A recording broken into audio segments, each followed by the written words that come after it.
Salut tout le monde, j'espère que vous allez bien, comme d'habitude, moi ça va. Euh, Qu'est-ce que je voulais vous dire? Pensez aux pouces, pensez aux commentaires, pensez au tout le cinéma là. Vous savez plus que moi en fait même, je crois. Enfin à force de le dire, je dois le savoir aussi maintenant. Et puis donc pensez à ça. Bon, ça fait 2 fois que je vous parle des mamans des soldats, mais ça fait pas d'effet, donc absolument aucun, zéro. Donc si vous pouvez, ben en dessous de la vidéo, vous avez le lien Boosty. Et si vous voulez plus simple, vous m'écrivez sur Telegram et je vous donne le RIB, le RIB en France. Enfin, il n'est pas en France, c'est Revolut. Mais on s'en fout, ça marche pour vous. Pour faire un transfert directement. Et puis moi, je m'enverrai tout ça par crypto après. Bon, voilà.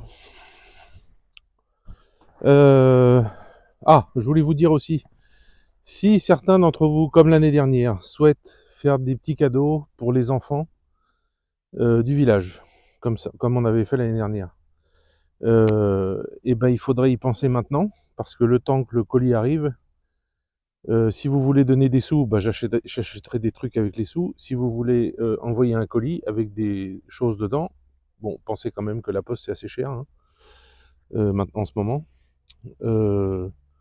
Voilà, pour les enfants du village, il y en a une qui s'est rajoutée, qui a 14 ans, euh, qui est la fille en fait d'un des gars du village qui a les vaches, dont la femme habite dans le village qui est juste derrière là.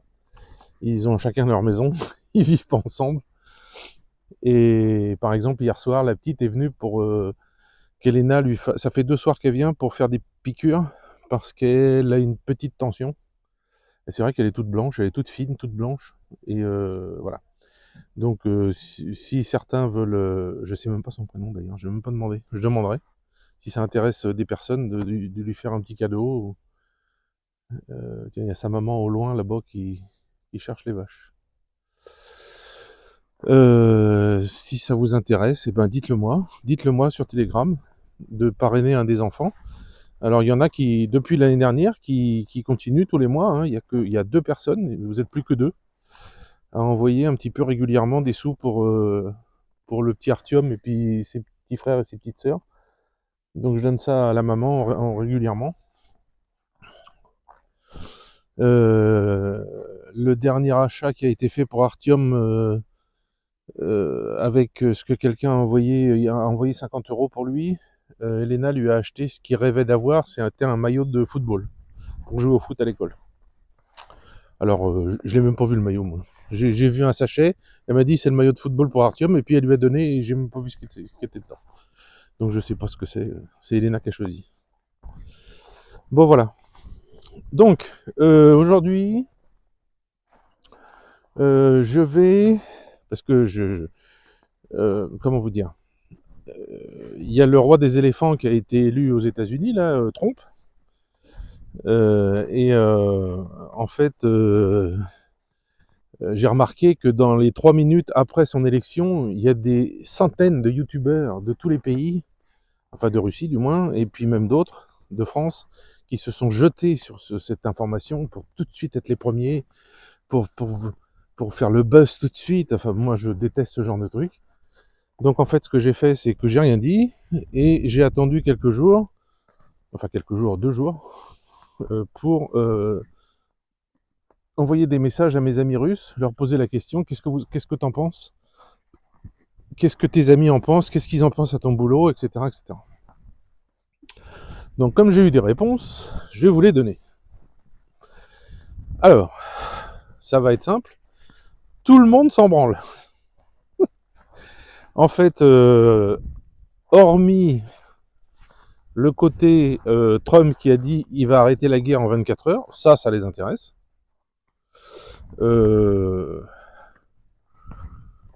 Ça les intéresse.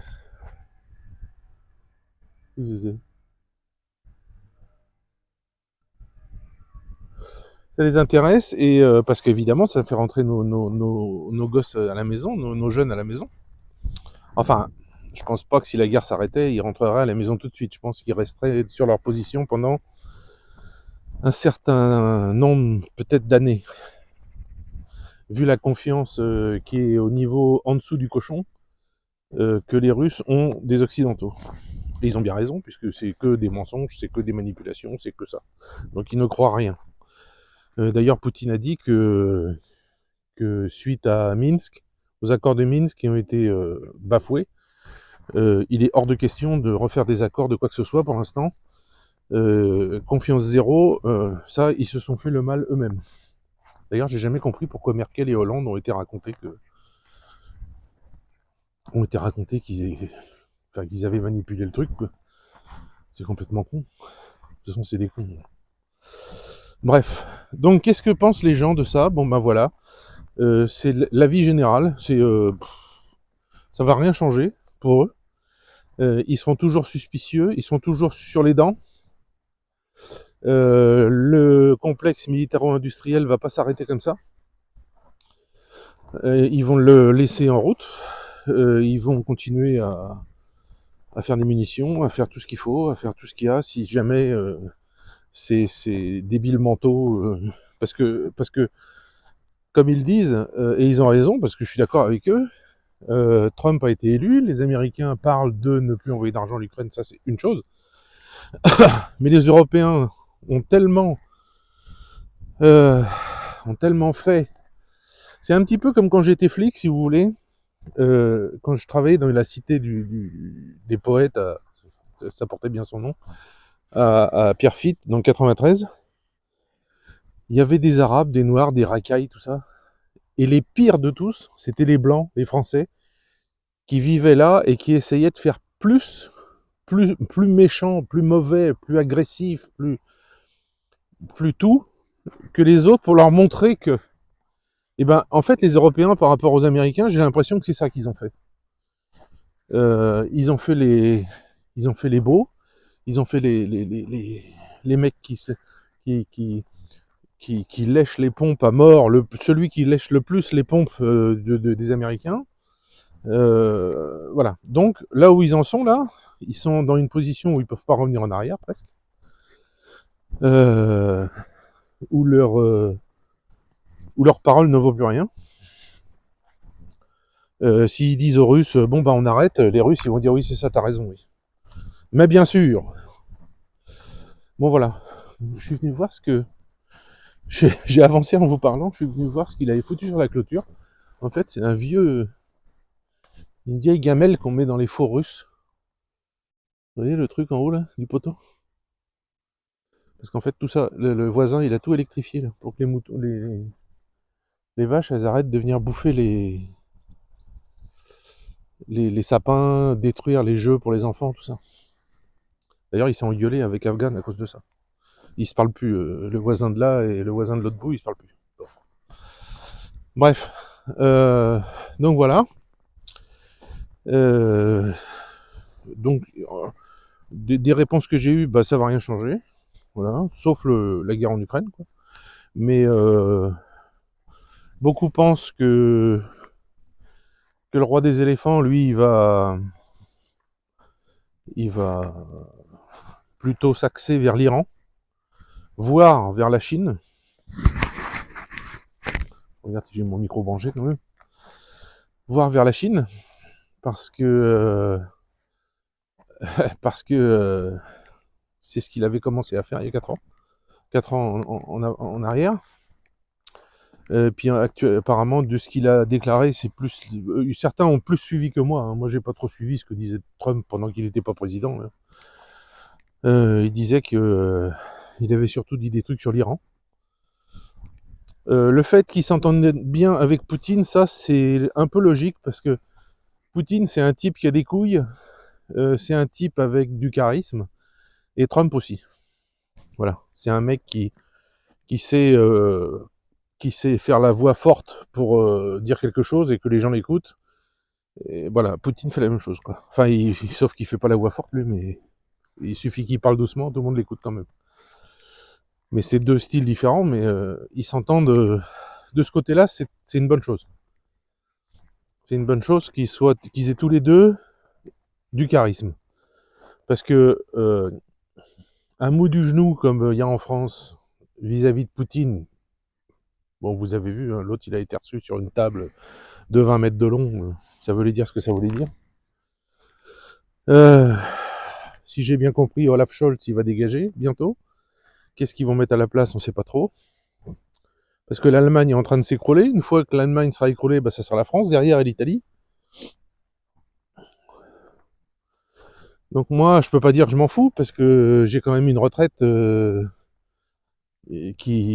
j'attends de France, moi. Donc s'ils suppriment les retraites, s'ils baissent les retraites, s'ils font toutes ces âneries là parce que évidemment, eux, ils vont pas baisser leur train de vie. Tous ces hommes politiques, ils vont pas baisser leur train de vie.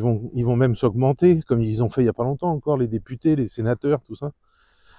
Pendant que vous, ben, on va vous demander de payer plus cher votre électricité, plus cher votre gaz, bouffer des navets tous les jours, hein, ou même pas bouffer du tout. Voilà, bon, bref. Mais les Russes le savent, ça. Hein. Il y en a qui me l'ont dit. Ils m'ont dit qu'ils savent très bien comment c'est en France, parce qu'évidemment, comme ils savent que je suis français, ils m'ont parlé de ça. Voilà. Mais sinon, bon, bah, Trump, les gens.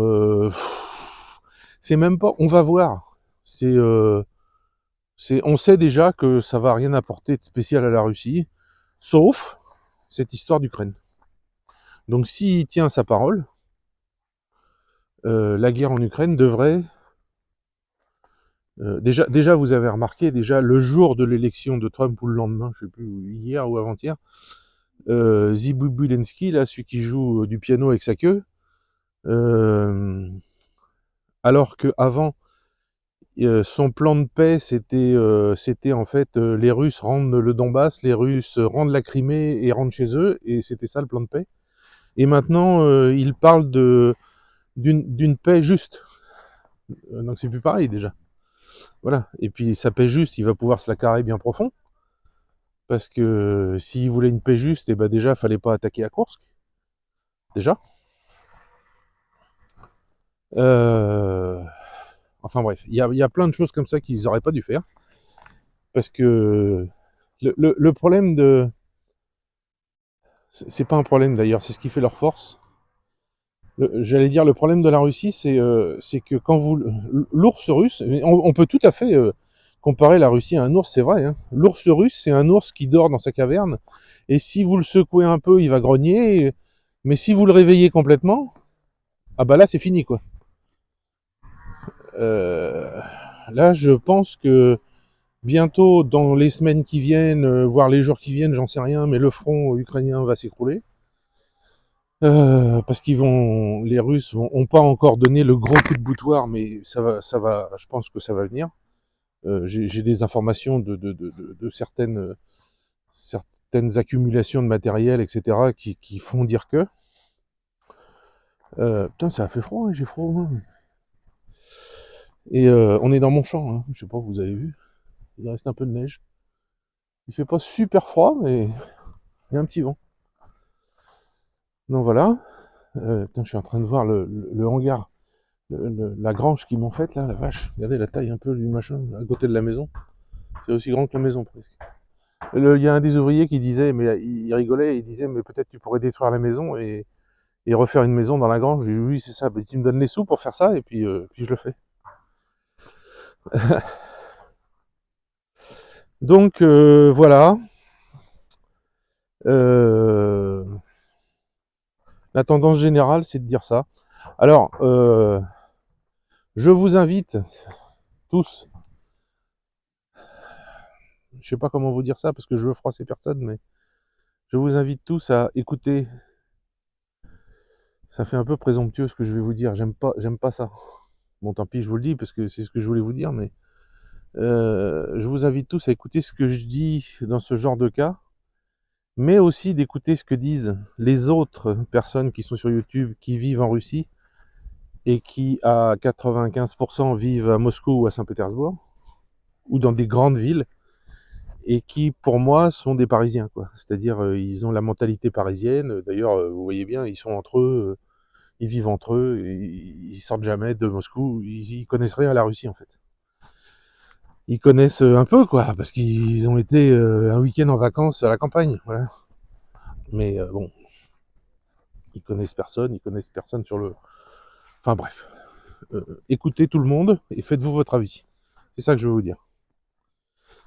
Donc voilà.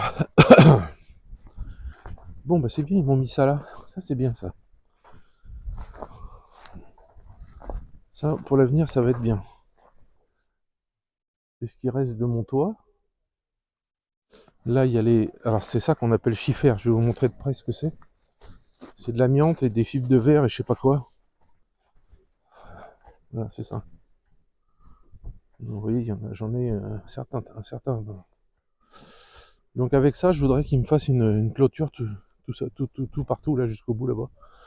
Je voudrais qu'il ferme tout. Voilà. Avec une ouverture évidemment assez grande pour qu'un tracteur puisse rentrer et aussi pour que quand j'ouvre, les chèvres puissent aller se promener. Évidemment. Mais pas que les vaches viennent pour bouffer par exemple mon tas de foin là. Qui s'il reste là, il sera utilisé cet hiver pour les chèvres. Mais enfin, je peux pas le mettre à sécher pour l'instant puisqu'ils sont en train de travailler dans le toit encore. Bon bref. Donc voilà. Donc les histoires avec Trump, c'est ça. Donc Trump, le roi des éléphants. En russe, éléphant, on dit Sloan. Ça se dit comme ça, Sloan. Sloan. Et il n'y a pas une chanteuse ou un chanteur en France dans les années 80 qui s'appelait comme ça, Sloan.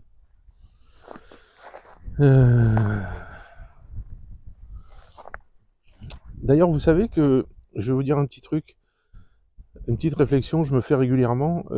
Quand j'étais jeune en France, je jouais beaucoup à Donjons et Dragons. Je partais le vendredi soir de chez moi, j'allais à Paris dans une salle, dans un sous-sol d'immeuble, et j'en ressortais le dimanche midi. Alors c'était coca, café, gâteau, pour rester réveillé. Enfin bon, j'avais 15 ans, je crois. Et que ce soit là, truc, et ben je me rends compte qu'aujourd'hui, qu'il y a plein de mots qu'on utilisait qui étaient en fait des mots russes, mais qu'on ne le savait pas. Par exemple, je vais vous donner un exemple qui me vient à l'esprit. Dans le truc de Donjon Dragon, qui est quand même américain, hein, il y a un dragon qui s'appelle Behemoth. Et ben, en russe, Behemoth, ça se dit Begemoth, puisque le H se dit G, G. Donc c'est Begemoth, et Begemoth en russe, c'est un hippopotame. Ils ont été cherchés dans la langue russe pour balancer des noms que personne connaît. Voilà. C'est rigolo. Voilà, donc c'était mon petit laïus sur le roi des éléphants. D'ailleurs, comme je vous ai dit, bah, tout le monde s'en fout un peu. Ça change rien en fait. Ça leur en fait bouger une sans réveiller l'autre. Poutine a dit Lavrov aussi, qu'ils n'avaient aucune confiance que l'État américain était un État énorme, ou Robinet Biden, on s'en fout, c'est la même chose. Voilà. Donc c'est des choses à savoir. Je vais peut-être pouvoir utiliser tout ça pour faire... on verra. Je voulais faire un truc qui s'appelle Bicietka, mais avec le français qui va venir habiter dans la maison qui est là, qui est juste là, qui a acheté cette maison, enfin qui va acheter cette maison, et qui est bricoleur. Hein, Émeric, si tu m'entends. On a parlé de faire une zone de repos pour l'été, avec des petits sofas, avec un barbecue, tout ça, enfin un truc couvert avec des rideaux, moustiquaires, tout. Enfin bon, on va essayer de se faire un truc sympa. Moi qui suis pas bricoleur, je vais essayer de l'aider. Je peux quand même porter des trucs. Et puis Et puis voilà, et puis je peux aussi commander des filles pour qu'elles viennent danser à moitié nues pour l'encourager dans son bricolage aussi. C'est aussi ça, je peux faire ça. Non, je rigole. Bon, enfin voilà. Bon, bah écoutez, je vais vous laisser. Euh, J'ai répondu à vos questions sur c'est quoi son prénom déjà? Ah oui, Donald. Enfin, ils ont des prénoms. Il y en a un, il s'appelle Robinette et l'autre, il s'appelle Donald. Ah bon, bref. C'est bien les Américains. Enfin, pour moi, les Américains, même si souvent les gens disent oui, mais les Américains, le peuple, ils sont gentils, tout ça. Non, quand vous leur posez des questions, en fait, ils sont incultes, ils savent rien. Même certaines élites, hein, ils savent pas, ils savent rien, ils savent pas, ils connaissent pas la géographie, ils connaissent pas l'histoire du monde, ils connaissent juste l'histoire de leur petit coin, et encore. À l'école, vous avez des types qui font du sport, presque tous font du sport, et à la fin, ils ont leur examen de fin d'université pour être, je sais pas moi, je vais dire n'importe quoi, mais pour être kinésithérapeute, alors qu'il a jamais étudié rien du tout de kinésithérapie, et il a son examen parce qu'il a été dans l'équipe de foot américain de l'université pendant 6 ou 7 ans.